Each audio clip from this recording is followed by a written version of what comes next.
नमस्कार दोस्तों, स्वागत है आप सभी का। दोस्तों, छत्तीसगढ़ आर्थिक संरक्षण में आज हम सामाजिक सेवाएं टॉपिक पर डिस्कस करेंगे। ये आखिरी टॉपिक है, इस तरीके से ये आखिरी क्लास है, लास्ट क्लास है सीजी इकोनॉमिक सर्वे का। तो आपके लिए भी खुशी की बात है और मेरे लिए भी बहुत खुशी की बात है, क्योंकि छत्तीसगढ़ आर्थिक सर्वेक्षण का एक एक वीडियो बनाने में बहुत मेहनत करना पड़ता है और अंततः आज हम इसे ख़त्म करने जा रहे हैं। अगर आपको इस वीडियो का PDF चाहिए तो PDF के लिए आप एप्लीकेशन डाउनलोड कर लीजिएगा। प्ले स्टोर में जाइए और Ajay Sahu online class search करके एप्लीकेशन डाउनलोड जरूर कर लीजिएगा। एप्लीकेशन में आपको बहुत सारे पेड क्लासेस मिलेंगे। इसमें आपको CGPC प्री और वैपम का कॉम्बो पैकेज मिल जाएगा। प्री का अलग से पैकेज लेना चाहते हैं तो ये भी मिल जाएगा। मंडी निरीक्षक पैकेज लेना चाहें या ACF का पैकेज लेना चाहें या कोई अलग सब्जेक्ट लेना चाहें, जैसे सिर्फ CGGS लेना चाहें, सिर्फ इंडिया GS लेना चाहें, सिर्फ एप्टीट्यूड रीजनिंग लेना चाहें, सब कुछ अवेलेबल है। तो छत्तीसगढ़ के सभी प्रतियोगी परीक्षा की तैयारी आप ऑनलाइन कर सकते हैं एप्लीकेशन के माध्यम से। तो प्ले स्टोर में जाइए और फ्री डाउनलोड कर लीजिए Ajay Sahu online classes mobile application. तो चलिए शुरू करते हैं आज का क्लास। आज का जो टॉपिक है वो है सामाजिक सेवाएं। तो सबसे पहले मुख्य बिंदु पर चर्चा करते हैं। आज वैसे बहुत कुछ पढ़ेंगे हम लोग, लेकिन जो फैक्ट इम्पोर्टेंट रहेगा उसको मैं आपको अच्छे तरीके से बताऊंगा। बहुत सारे ऐसे अननेसेसरी चीज़ें हैं जो साधारणतः एग्ज़ाम में नहीं पूछा जाता, लेकिन आजकल का पैटर्न ऐसा हो गया कि कुछ भी पूछ दिया जा रहा है, इसलिए मैं सब कुछ पढ़ा रहा हूँ। लेकिन जो ज़्यादातर पूछा जाता है, जिस पॉइंट से ज़्यादा पूछा जाता है, उसको मैं बार बार आपको बताऊंगा कि ये इम्पोर्टेंट है, इसको याद रखिएगा। मुख्य बिंदु में मैं जल्दी से पढ़ देता हूँ। कुछ कुछ ऐसे यहाँ पे शुरू में पॉइंट लिखे हुए हैं जो इम्पोर्टेंट तो है नहीं, तो मैं जल्दी से पढ़ते जाता हूँ, ठीक है। सामाजिक सुरक्षा पेंशन योजना के अंतर्गत 2019-20 में 4,87,021 हितग्राही लाभान्वित हुए। सुखद सहारा योजना के अंतर्गत, अब एक एक योजना को आगे मैं आपको डिस्कस करवाऊंगा कि वो योजना के अंतर्गत क्या क्या काम होता है। तो सुखद सहारा योजना के अंतर्गत 2019-20 में 2,29,051 हितग्राही लाभान्वित हुए। इंदिरा गांधी राष्ट्रीय विधवा पेंशन योजना के अंतर्गत 2019-20 में 1,84,863 हितग्राही लाभान्वित हुए। इंदिरा गांधी राष्ट्रीय निःशक्त पेंशन योजना के अंतर्गत 32,439 हितग्राही लाभान्वित हुए। उसी तरीके से राष्ट्रीय परिवार सहायता योजना के अंतर्गत अनुसूचित जाति के 434 छात्र छात्राएं लाभान्वित हुए। छत्तीसगढ़ शासन की महत्वाकांक्षी योजना राम वन गमन पर्यटन परिपथ के अंतर्गत प्रथम चरण में 9 स्थलों का चयन किया गया है। तो यहाँ पे नाम लिखा हुआ है, लेकिन आगे मैं आपको सब कुछ 9 के 9 जगह मैप में कंपेयर करके दिखाऊंगा, तो वो हम आगे पढ़ेंगे, ठीक है। अब मैं एक एक योजना को थोड़ा सा डिटेल पढ़ाता हूँ। पहला योजना है सामाजिक सुरक्षा पेंशन, राज्य द्वारा संचालित योजना है ये। इस योजना के अंतर्गत छत्तीसगढ़ के मूल निवासी को, छत्तीसगढ़ के मूल निवासी होना चाहिए, 350 रुपये प्रति माह पेंशन दी जाती है, जो गरीबी रेखा के नीचे जीवन यापन करते हैं। मतलब BPL परिवार का होना चाहिए, छत्तीसगढ़ का मूल निवासी होना चाहिए, और सामाजिक सुरक्षा पेंशन योजना के तहत 350 रुपये प्रति माह दिया जाता है। इसमें कुछ टर्म्स एंड कंडीशन भी है। क्या क्या है? 6 से 17 वर्ष आयु के निःशक्त बच्चे, जिनमें 6 से 14 आयु वर्ग के निःशक्त बच्चे जो अध्ययनरत नहीं हैं, उन्हें पात्रता नहीं होगी, ठीक है। जो पढ़ते नहीं उनको पात्रता नहीं होगी। एज लिमिट है 6 से 17। 18 वर्ष या अधिक आयु के सामान्य निःशक्त व्यक्ति को इसका लाभ मिलेगा और बौने व्यक्ति को इसका लाभ मिलेगा, है ना। तो सामाजिक सुरक्षा पेंशन का ये रकम याद रखिएगा, 350 रुपये प्रति माह पेंशन दिया जाता है। बहुत सारी योजना में ये जो अमाउंट है वो ऑलमोस्ट सेम ही है, 350 रुपये। आगे मैं आपको बताऊंगा। अगला योजना है सुखद सहारा योजना।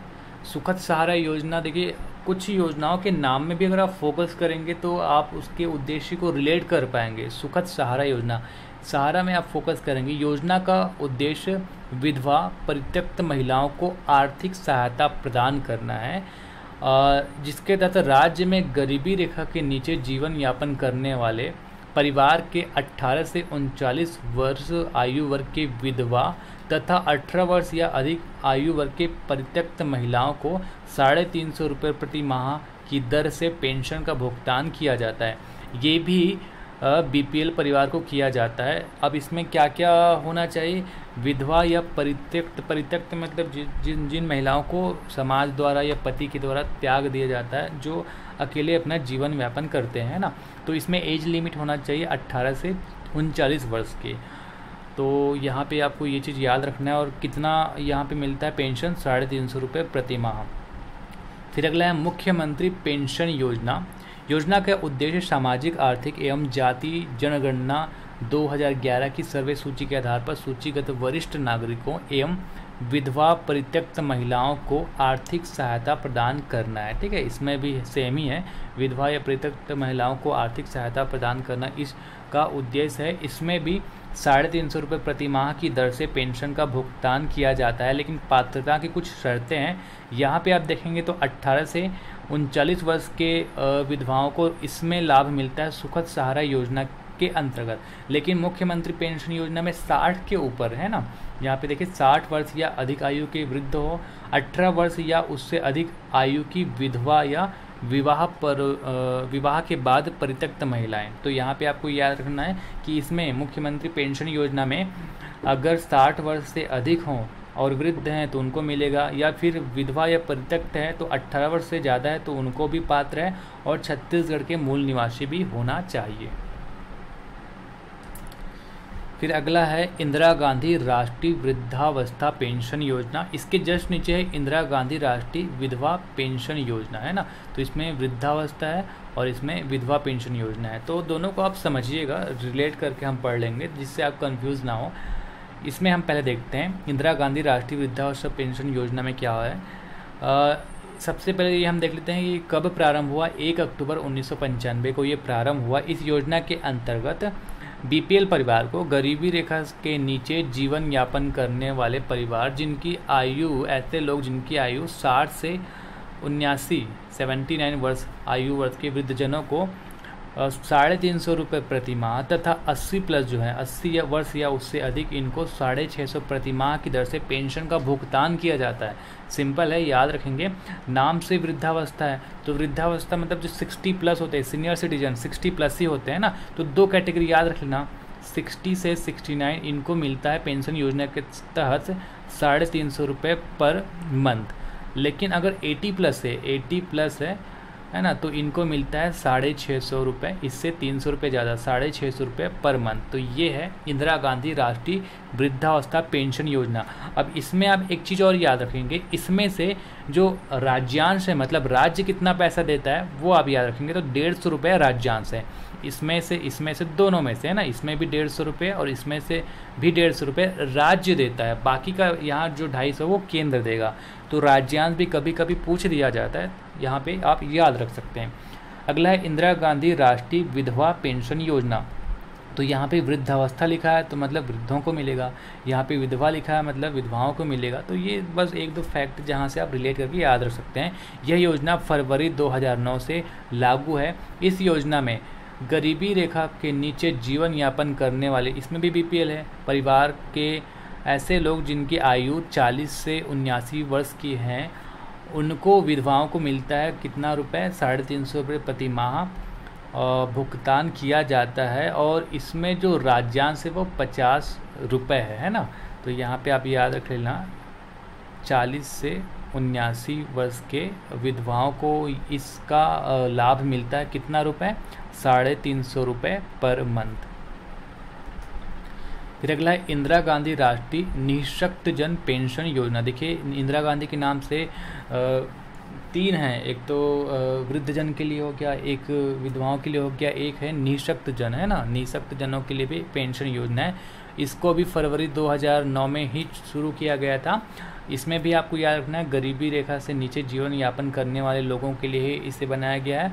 इसमें जो एज लिमिट है वो है 18 से 79 वर्ष। 18 से 79 वर्ष आयु के गंभीर एवं बहु विकलांगों को 500 रुपये पर मंथ, 500 रुपये प्रति माह पेंशन दिया जाता है। और इसमें जो राज्यांश है वो 200 रुपये है, इसमें जो राज्यांश है वो 200 रुपये है। अगला है राष्ट्रीय परिवार सहायता योजना।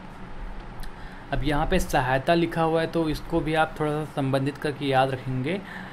योजना अंतर्गत गरीबी रेखा से नीचे जीवन यापन करने वाले, मतलब बीपीएल परिवार के ऐसे परिवार जिनकी मुखिया, चाहे वो स्त्री हो या पुरुष हो, जिनकी आमदनी से घर चलता है, ऐसे लोगों की अगर डेथ हो जाती है तथा जिनकी आयु 18 वर्ष से अधिक तथा 60 वर्ष से कम हो, प्राकृतिक या आकस्मिक मृत्यु हो जाने पर वारिस मुखिया को 20,000 रुपये एकमुश्त सहायता प्रदान किया जाता है। ठीक है, तो सहायता से याद रखना, यहाँ पे सहायता वर्ड राष्ट्रीय परिवार सहायता है ना। कैसे याद रखेंगे?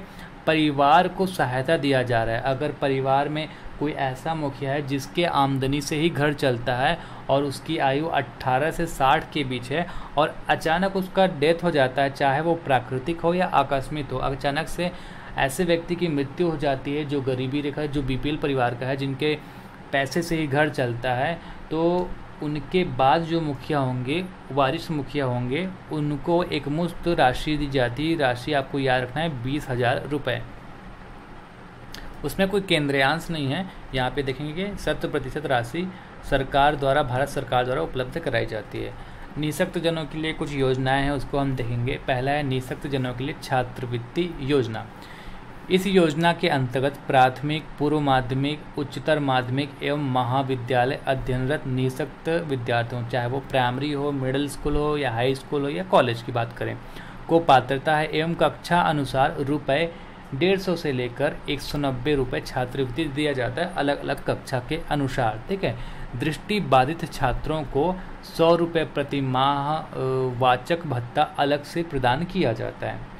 अगला है कृत्रिम अंग उपकरण प्रदाय योजना। इस योजना के अंतर्गत निःशक्त जनों को जो भी उनके लायक उपकरण होते हैं, चाहे वो कैलिपर्स हो, ट्राईसाइकिल हो, व्हील चेयर हो, बैसाखी हो, श्रवण यंत्र हो, ऐसे उपकरण को लेने के लिए इनको एक राशि दिया जाता है। कितना?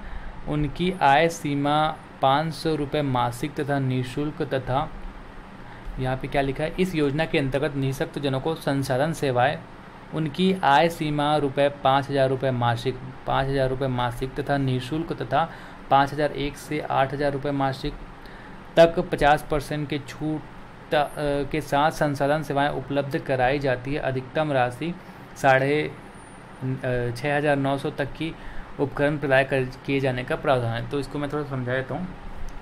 इसके अंतर्गत ये जो सारे उपकरण हैं वो आप ले सकते हैं, लेकिन बहुत ज़्यादा खर्च भी नहीं कर सकते। अधिकतम जो राशि है, अमाउंट है, वो है 6,900 तक, है ना। तो 6,900 तक आप ले सकते हैं। बस ये फैक्ट याद रख लेना, और ये इतना इम्पोर्टेंट भी नहीं है। आगे बढ़ते हैं। अगला है सामर्थ्य विकास योजना। प्रदेश के निःशक्त हितग्राहियों को उपयुक्त, टिकाऊ, वैज्ञानिक तथा आधुनिक एवं मानकीकृत यंत्र प्रदान करने के लिए इस योजना को लाया गया है ना। आधुनिक यंत्र इसके निःशक्त जनों को इस योजना के माध्यम से दिया जाता है।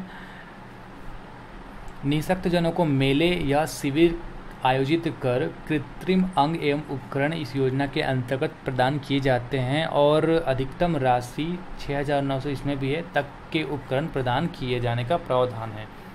फिर अगला है निःशक्त जन विवाह प्रोत्साहन योजना। निःशक्त व्यक्तियों के सामाजिक पुनर्वास एवं उन्हें स्वावलंबी बनाने के उद्देश्य से 18 से 45 वर्ष के निःशक्त महिला तथा 21 से 45 वर्ष निःशक्त पुरुष। देखिए, लड़कियों के जो मिनिमम शादी का एज रहता है वो 18 रहता है, और लड़कों का मिनिमम शादी का जो एज रहता है वो 21 रहता है। मैक्सिमम दोनों में 45 है ना। वैसे भी 45 साल के बाद रेयर ही कोई होगा जो शादी करेगा।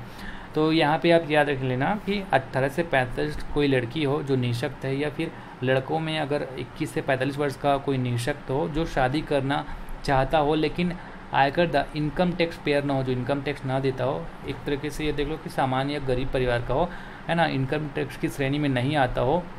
विवाह उपरांत जोड़े में से एक व्यक्ति के निःशक्त होने पर 50,000 रुपये, और दोनों अगर निःशक्त हैं तो 1,00,000 रुपये, मतलब एक को 50,000 मिलेगा, है ना। तो अगर मेल और फीमेल इन दोनों का शादी हो रहा है और एक जो है निःशक्त है, एक निःशक्त है, तो एक को 50,000 रुपये, और मेल और फीमेल ये दोनों निःशक्त हैं तो 50 और 50 इस तरह से 1,00,000 रुपये मिलेगा इस योजना के तहत। निःशक्त विवाह प्रोत्साहन योजना के तहत एक अगर विकलांग है तो 50,000, और दोनों वर और वधू दोनों निःशक्त है तो आपको कितना मिलता है, 1,00,000 रुपये मिलता है ना। फिर अगला है निःशक्त व्यक्तियों के शिक्षण प्रशिक्षण हेतु शासकीय संस्थाएं कहाँ कहाँ चल रही, तो आपको यहाँ पे लिखा हुआ कि 1995 से प्रावधान है और कहाँ कहाँ पे चल रहा है, क्या क्या हो रहा है।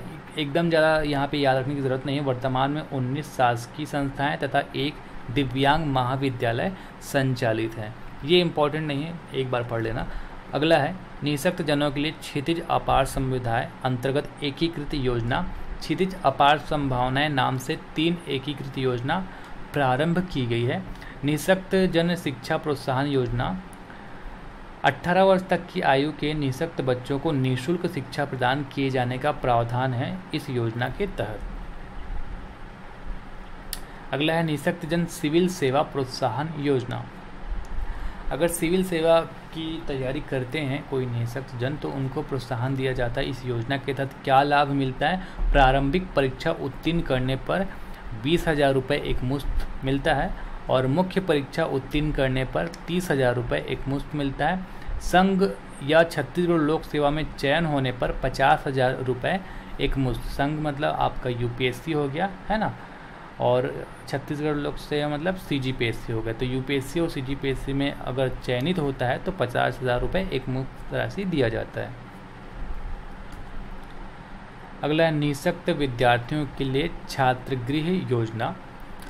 अब इसके तहत क्या होता है, 5 निःशक्त विद्यार्थियों के समूह हो जाने पर समूह को किराए के भवन में निःशुल्क आवास सुविधाएं उपलब्ध कराई जाती हैं।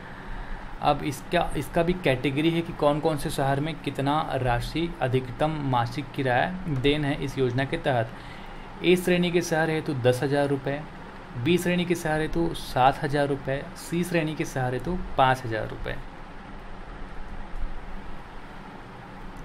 समाज रक्षा कार्यक्रम के अंतर्गत संचालित योजनाएं हम देखेंगे। पहला योजना है तीरथ बरत योजना। अब ये योजना थोड़ा सा महत्वपूर्ण है, 1-2 बार पूछा भी गया है, संभावना है कि आगे भी इससे संबंधित क्वेश्चन आ सकें। योजना को दिनांक 4 दिसंबर 2012 को शुरू किया गया था। 4 दिसंबर 2012 से ये प्रभावी है छत्तीसगढ़ में। इस योजना के अंतर्गत छत्तीसगढ़ के निवासी वरिष्ठ नागरिकों को, छत्तीसगढ़ निवासी होना चाहिए और वरिष्ठ होना चाहिए, 60 वर्ष या उससे अधिक आयु के व्यक्ति होना चाहिए। इनको पूरे जीवन काल में एक बार प्रदेश के बाहर, मतलब छत्तीसगढ़ के बाहर जो भी प्रमुख प्रख्यात तीर्थ स्थल है वहाँ पे दर्शन करवाना है ना। तो इस योजना का उद्देश्य है, तीरथ बरत नाम इस योजना का। तो ऐसे स्थानों में निःशुल्क यात्रा शासकीय सहायता से कराई जाती है। योजना के अंतर्गत निःशक्त जनों को भी तीर्थ यात्रा योजना में शामिल कर उनके लिए विशेष ट्रेन व्यवस्था करने का भी यहाँ पे उल्लेख है ना। तो तीरथ बरत योजना में आपको क्या याद रखना है, 4 दिसंबर 2012 को चालू किया गया। इसमें 60 वर्ष से अधिक आयु के लोग ही इसका फ़ायदा उठा सकते हैं। छत्तीसगढ़ का एक याद रखना कि मूल निवासी होना चाहिए और जीवन काल में एक बार, बार बार नहीं जा सकते आप, जीवन काल में एक बार प्रदेश के बाहर, छत्तीसगढ़ के बाहर जो भी प्रमुख तीर्थ स्थान है वहाँ पे निःशुल्क यात्रा कराया जाता है तीरथ बरत योजना के तहत। फिर अगला है तृतीय लिंग व्यक्तियों के लिए कल्याणार्थ कार्यक्रम। तृतीय लिंग के लिए व्यक्तियों के लिए आर्थिक पुनर्वास तथा उनके कौशल उन्नयन हेतु विभाग द्वारा कार्यक्रम चलाए जा रहे हैं। अब स्पेशल नाम तो नहीं लिखा है किसी योजना के कौन से कार्यक्रम चलाए जा रहे हैं, बस इसमें इकोनॉमिक्स सर्वे के पीडीएफ में बस इतना ही लिखा है, तो उसके बारे में और डिटेल हम नहीं पढ़ते। आगे बढ़ते हैं। वरिष्ठ नागरिक सहायक उपकरण प्रदाय योजना। वरिष्ठ लिखा है मतलब 60 से अधिक होगा। 60 वर्ष से अधिक आयु के बीपीएल परिवार के, गरीबी रेखा के नीचे जीवन यापन करने वाले वृद्ध, निराश्रित या वृद्धाश्रम में निवासित वरिष्ठ नागरिकों को आवश्यकता के अनुरूप सहायक उपकरण, चिकित्सीय देखभाल की सेवाएं उपलब्ध कराने के लिए वरिष्ठ नागरिक सहायक उपकरण प्रदाय योजना प्रारंभ की गई है। मतलब ऐसे वृद्धजन जो बीपीएल परिवार के हैं, 60 वर्ष से अधिक हैं, उनको जो ज़रूरत है, जो जिनकी ऐसे उपकरण जिनकी उनको ज़रूरत है वो उपलब्ध कराए जाने के लिए इस योजना को लाया गया है। और सेम है, जितना भी उपकरण से रिलेटेड योजना है उसमें मैक्सिमम अमाउंट जो है वो 6,900 ही है। यहाँ पे आप देखेंगे कितना तक ले सकते हैं, 6,900 रुपये तक ही ले सकते हैं। सहायक उपकरण उपलब्ध इसके माध्यम से कराया जाता है, 6,900 रुपये मैक्सिमम अमाउंट है। आदिम जाति तथा अनुसूचित जाति विकास के तहत कुछ योजनाओं के बारे में पढ़ेंगे। कुछ विशिष्ट संस्थाएं आप ध्यान में रख सकते हो, यहाँ पे लिखा हुआ है कितने पिछड़ा वर्ग के रिलेटेड विद्यार्थी हैं। अब बहुत कुछ यहाँ पे लिखा हुआ है जो कि बिल्कुल ध्यान में रखने वाली बात भी नहीं है, ये नहीं पूछा जाएगा। जो थोड़ा सा पूछा जा सकता है वो हम देख लेते हैं। प्राथमिक स्तर से उच्चतर माध्यमिक स्तर की आश्रम शालाएं संचालित की जा रही है विभाग द्वारा। 6 आदर्श माध्यमिक विद्यालय, 14 कन्या शिक्षा परिसर, 1 गुरुकुल विद्यालय, 71 आदर्श एकलव्य आवासीय विद्यालय तथा 9 प्रयास एवं 19 क्रीड़ा परिसर संचालित हैं। अब ये सब जो है नहीं पूछा जाता, बस मैं आपको एक बार पढ़ा दिया। फिर अगला है विज्ञान एवं वाणिज्य प्रोत्साहन योजना। अब इस योजना में आप क्या याद रखेंगे, एक बस जगह का याद रख लेना। दुर्ग एवं जगदलपुर में 500 सीटर विज्ञान एवं वाणिज्य केंद्र स्थापित किया गया है इस योजना के अंतर्गत। तो बस ये जगह दुर्ग और जगदलपुर थोड़ा सा ध्यान में रख लेना, इसमें ज़्यादा कुछ है नहीं। फिर अगला है आश्रम शाला योजना। प्रदेश में वनांचल या एकदम दूर क्षेत्र में जहाँ पे थोड़ा सड़क का स्कूल का अभाव है, ऐसे जगह में शैक्षणिक सुविधा उपलब्ध नहीं है, वहाँ आश्रम शाला योजना शुरुआत करने के तहत इस योजना को लाया गया। इन आश्रमों में कक्षा 1 से कक्षा 8वीं तक की कक्षाएं चलाई जाती हैं। इन आश्रमों में अनुसूचित जाति तथा अनुसूचित जनजाति के छात्र छात्राओं को निःशुल्क शिक्षा के साथ साथ आवास एवं भोजन की सुविधा निःशुल्क उपलब्ध कराई जाती है। आश्रम का मतलब ही होता है जैसे गुरुकुल पद्धति टाइप का है ना, कि वहाँ पे आवास मतलब वहाँ पे रहने का खाने का पूर्ण व्यवस्था होगा, वो भी निःशुल्क होगा। और जो पढ़ने का व्यवस्था होगा अनुसूचित जाति एवं अनुसूचित जनजाति ST SC लोगों के लिए 1 से 8वीं तक वो भी निःशुल्क होगा आश्रम शाला योजना के तहत।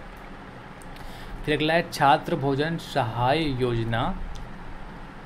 छात्र भोजन सहाय योजना 2005-06 से प्रारंभ की गई। इस योजना के अंतर्गत अनुसूचित जाति, अनुसूचित जनजाति एवं अन्य पिछड़ा वर्ग विद्यार्थियों को भोजन सहाय हेतु प्रति छात्र प्रति माह 500 रुपये की दर से उपलब्ध कराई जाती है। ठीक है, भोजन के लिए 500 रुपये प्रति माह उपलब्ध कराया जाता है इस योजना के तहत। फिर उसके बाद है रविदास चर्म शिल्प योजना।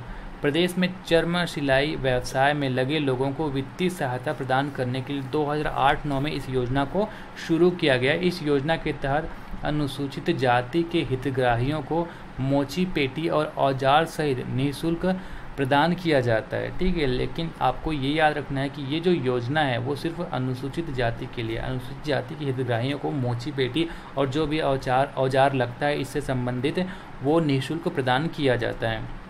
फिर अगला है सिविल सेवा प्रोत्साहन योजना। अनुसूचित जाति, अनुसूचित जनजाति के अभ्यर्थियों को संघ लोक सेवा मतलब UPSC द्वारा आयोजित सिविल सेवा परीक्षा की प्रारंभिक परीक्षा में सफल होने पर मुख्य परीक्षा की तैयारी के लिए 1 लाख रुपए प्रदान किया जाता है। सिर्फ प्री निकाल दो 1 लाख रुपए मिल जाएगा इस योजना के तहत। यह योजना 2010-11 से प्रारंभ की गई है, तो आप इसको ध्यान दें। ये सिर्फ अनुसूचित जाति एवं अनुसूचित जनजाति के लिए ST SC वाले लोगों के लिए। अगर आप लोग UPSC का सिर्फ प्री निकाल देंगे तो आपको 1 लाख रुपए मिल जाएगा। ठीक है, मेहनत कर लो, 1 लाख रुपए मिल जाएगा।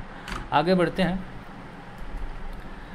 अगला है मुख्यमंत्री बाल भविष्य योजना। नक्सल प्रभावित क्षेत्रों के लिए मुख्यमंत्री बाल भविष्य योजना जो है इसका क्रियान्वयन किया जा रहा है। ये जो योजना है 2010 में प्रारंभ किया गया था। अब इसके 4 घटक हैं और चारों घटक का नाम और चारों घटक में क्या क्या होता है ये याद रख लीजिएगा, ये बहुत ही इम्पोर्टेंट है। अलग से योजना की क्लास में मैंने इसके बारे में और डिटेल से पढ़ाया था। तो पहला जो है वो है आस्था। आस्था घटक में आपको क्या याद रखना, जो 4 घटक है उसमें से पहला है आस्था। नक्सल हिंसा से प्रभावित बच्चों के लिए अध्ययन का कार्य इसके माध्यम से कराया जाता है। और अध्ययन कैसे कराया जाता है? गुरुकुल आवासीय विद्यालय पद्धति से। गुरुकुल आवासीय विद्यालय में कक्षा 1 से 12वीं तक निःशुल्क शिक्षा, भोजन एवं आवासीय सुविधा उपलब्ध है आस्था के तहत। तो आस्था के तहत आपको क्या याद रखना है? नक्सल से प्रभावित बच्चों को गुरुकुल पद्धति से शिक्षा दिया जाता है, ये है आस्था। दूसरा है सहयोग। इस योजना के अंतर्गत 12वीं उत्तीर्ण विद्यार्थियों को उच्च शिक्षा हेतु आर्थिक सहयोग प्रदान किया जाता है। कंफ्यूज नहीं होना है। आस्था का मतलब ही होता है कि आप किसी को, आस्था का मतलब हो गया कि उसको बहुत अच्छे तरीके से सपोर्ट करना है ना। तो जो भी नक्सल हिंसा से प्रभावित बच्चे हैं उनको आप टोटली पढ़ाई से लेकर खाना रहना सब कुछ दे रहे हैं। सहयोग का मतलब एक तरह का सपोर्ट हो गया। तो थोड़ा सा अगर नाम को रिलेट करके योजनाओं को थोड़ा सा ध्यान देंगे तो कहीं ना कहीं आपको याद रहेगा। सहयोग में क्या है, उच्च शिक्षा के लिए सहयोग करना, आर्थिक सहयोग करना। तो 12वीं के बाद ही उच्च शिक्षा करेगा वो, तो उसमें आर्थिक सहयोग करना है सहयोग का उद्देश्य। उसके बाद है निष्ठा। इसके तहत पीड़ित परिवारों के लिए कक्षा 1 से 12वीं के विद्यार्थियों को निष्ठा जिले के निजी शालाओं में अध्ययन कराया जाना रहता था, लेकिन ये 2020-21 से बंद है ये योजना। फिर अगला है प्रयास योजना। प्रयास योजना इम्पॉर्टेंट है, याद रखना, सब में से सबसे ज़्यादा ये इम्पॉर्टेंट है। इसके तहत नक्सल प्रभावी 16 जिले के 10वीं उत्तीर्ण मेधावी छात्रों को 11वीं एवं 12वीं स्कूली शिक्षा के साथ साथ JEE Mains advance, NEET, PT, CSC और एनटीएससी इत्यादि पेपर हेतु रायपुर, दुर्ग, बिलासपुर, अंबिकापुर, जगदलपुर, कांकेर, कोरबा, जसपुर जिले में प्रयास आवासीय विद्यालय संचालित किए जा रहे हैं, जिसमें से इतने विद्यार्थी लाभान्वित हो रहे हैं। देखिए प्रयास योजना क्या है, 11वीं 12वीं के बाद जैसे कि आप इंजीनियरिंग करना चाहते हो तो आपको पीटी देना होगा, ठीक है। अगर आप चाहो तो जेईई की तैयारी कर सकते हो। अगर आप डॉक्टर बनना चाहते हो तो नीट की तैयारी करते हैं। तो ऐसे जिन इससे रिलेटेड जो भी कोचिंग है, जो भी ट्रेनिंग दिया जाता है, प्रशिक्षण दिया जाएगा, आपको कोचिंग दिया जाएगा, वो प्रयास योजना के तहत दिया जाएगा, है ना। तो ये योजना का नाम याद रखेंगे। फिर अगला है प्रधानमंत्री आदर्श ग्राम योजना। भारत सरकार की योजना है, ये केंद्र प्रवर्तित योजना है। योजना अंतर्गत 50% से अधिक अनुसूचित जाति बाहुल्य ग्रामों में सामाजिक एवं आर्थिक विकास करने हेतु इस योजना को 2015-16 में लाया गया। अब इसमें बहुत ज़्यादा डिटेल से याद रखने की कुछ ज़रूरत नहीं है। इस योजना में आपको बस ये बता देता हूँ, प्रधानमंत्री आदर्श ग्राम में आदर्श ग्राम बनाने की योजना है। लेकिन कैसे ग्रामों को सेलेक्ट किया जाएगा, जहाँ पे 50% से अधिक अनुसूचित जाति जनसंख्या निवास करता हो। तो ये बस फैक्ट याद रख लेना। और इसमें जो केंद्र और राज्यांश है वो 50-50 है ना, 50-50% दोनों का योगदान होगा। फिर अगला है प्रधानमंत्री जन विकास कार्यक्रम। इसमें भी बहुत ज़्यादा कुछ याद रखने बात है नहीं, कुछ चीज़ यहाँ पे। मल्टी सेक्टोरल प्रोग्राम, संशोधित नाम है इसका प्रधानमंत्री जन विकास कार्यक्रम। पहले इसका नाम अलग था। भारत सरकार अल्पसंख्यक कार्य मंत्रालय नई दिल्ली का ये योजना है। जसपुर ज़िले में लागू किया गया है इस योजना को। तो इसके अलावा कोई फैक्ट यहाँ पे याद रखने लायक है नहीं। जसपुर के अंतर्गत 5 विकासखंड का नाम आप याद रख सकते हैं, जहाँ जिस जिलों को इसके लिए चयनित किया गया है। तो 5 विकासखंड का नाम है जसपुर, मनोरा, दुलदुला, कुनकुरी एवं कांसाबेल। तो इस योजना में प्रधानमंत्री जन विकास कार्यक्रम में आपको क्या याद रखना है, जसपुर जिला याद रखना है बस।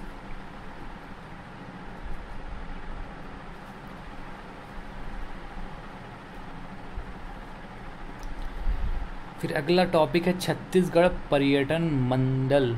छत्तीसगढ़ पर्यटन मंडल में देखते हैं क्या क्या आपको पढ़ना है। पहला है यहाँ पे स्वदेश दर्शन योजना, भारत सरकार की ये योजना है। अब इस योजना के अंतर्गत कितने करोड़ के काम कराया जाएगा, भारत सरकार में कितने राशि प्राप्त हो चुकी है, यहाँ पे लिखा हुआ है, लेकिन ये कुछ इम्पोर्टेंट है नहीं, इसको याद मत रखना आप। इसके बाद जो राम वन गमन पर्यटन परिपथ ये योजना है, ये इम्पोर्टेंट है। इसको मैं आपको कुछ अलग तरीके से पढ़ाऊँगा। यहाँ पे आप देखिएगा, इसका नाम है राम गमन पथ, है ना, वन गमन पथ। वन गमन मतलब नाम से स्पष्ट है। देखिए इसके बारे में थोड़ा सा स्टोरी बता देता हूँ। जब भगवान श्री राम 14 वर्ष का वनवास काट रहे थे, तो वनवास के दौरान वो जिन जिन रास्तों से होकर गए, जंगलों में जिन जिन रास्तों से होकर गए, उनको पौराणिक ग्रंथ में राम वन गमन पथ कहा गया है, ठीक है। अब छत्तीसगढ़ सरकार क्या कर रहा है, जब वनवास में छत्तीसगढ़ में जब वनवास में श्री राम वनवास काट रहे थे, तो काफ़ी टाइम छत्तीसगढ़ में भी रहे, काफ़ी ऐसे जगह से होकर गुजरे जो छत्तीसगढ़ में आता था। तो ऐसे स्थलों को पर्यटन के तौर पे विकसित किया जा रहा है राम वनगमन पथ योजना के तहत। इस योजना की जो कुल लंबाई होगी वो है 2260 किलोमीटर। इस योजना के तहत टोटल 75 जगहों को सेलेक्ट किया गया है। लेकिन आपको ये जो 9 नाम है, प्रथम चरण में 9 नाम याद रखना है। प्रथम चरण में 9 जिलों का चयन किया गया है। जो मुख्य 9 जिले हैं, जो मुख्य 9 जगह हैं जो ज़्यादा फेमस है, उसको प्रथम चरण के लिए सेलेक्ट किया गया है। प्रथम चरण में इनका विकास किया जाना है। तो ये जो 9 नाम है इसको हम अच्छे से याद रख लेते हैं। मैप में भी आपको कंपेयर करके बताऊंगा। पहला है सीतामढ़ी हरचौका, यहाँ पे कोरिया में है ये सीतामढ़ी हरचौका। दूसरा है रामगढ़ अंबिकापुर में, ये रामगढ़ अंबिकापुर में है। तीसरा है शिवरी नारायण जांजगीर चांपा में है। चौथा है तुरतुरिया बलौदा बाजार में है ये। पाँचवा है चंदखुरी रायपुर में है ये। फिर छठवा है राजिम गरियाबंद जिले में है ये। फिर सिहावा सप्तऋषि आश्रम, आश्रम तो अब एकदम आँख मूंद के भी तुक्का भी मार दोगे कि जितने भी आश्रम है छत्तीसगढ़ में वो धमतरी जिले में ही ज़्यादातर है ना, तो ये धमतरी में हो गया। फिर बस्तर जगदलपुर में है ये, और रामाराम सुकमा। तो ये टोटल 9 ऐसे जगह हैं जो राम वन गमन पथ योजना के अंतर्गत प्रथम चरण में इनका पर्यटन स्थल के तौर पर विकास किया जाना। तो ये 9 के 9 नाम याद रख लेना, खासकर कौन से ज़िले में है ये भी याद रख लेना। तो दोस्तों इस तरीके से ख़त्म होता है इकोनॉमिक सर्वे। आपको बहुत बहुत बधाई। ये थोड़ा सा अजीब टाइप का सब्जेक्ट भी है, ज़्यादा कुछ इसमें कुछ कॉन्सेप्ट नहीं होता है, एकदम डेटा याद रखना पड़ता है, इसलिए पढ़ाने में भी ये एकदम हैक्टिक लगता है और थोड़ा सा टफ सब्जेक्ट है ना, याद ही करना पड़ता है, कोई इसका सॉल्यूशन नहीं। तो मुझे भी बहुत खुशी हो रही कि आज 1.5-2 महीने हो गया ख़त्म ये हुआ। तो दोस्तों अगर आपने अभी तक चैनल को सब्सक्राइब नहीं किया तो प्लीज़ चैनल को सब्सक्राइब कर लीजिएगा। हमारा अलग अलग सोशल मीडिया में अकाउंट है, तो आप चैनल को सब्सक्राइब करेंगे, यूट्यूब में, फेसबुक में लाइक करेंगे, टेलीग्राम चैनल में आप ज्वाइन करना है ना। टेलीग्राम में अजय साहू लिखेंगे तो अजय साहू ऑनलाइन क्लासेस का एक चैनल दिखेगा, वहाँ पे ज्वाइन कर लेना। और प्ले स्टोर में हमारा एप्लीकेशन भी है और इंस्टाग्राम पे भी हम आ गए हैं। सब जगह ज्वाइन करो, सब जगह आपको इम्पोर्टेंट इन्फॉर्मेशन हम शेयर करते हैं। तो दोस्तों आज के लिए बस इतना ही। नमस्कार, धन्यवाद।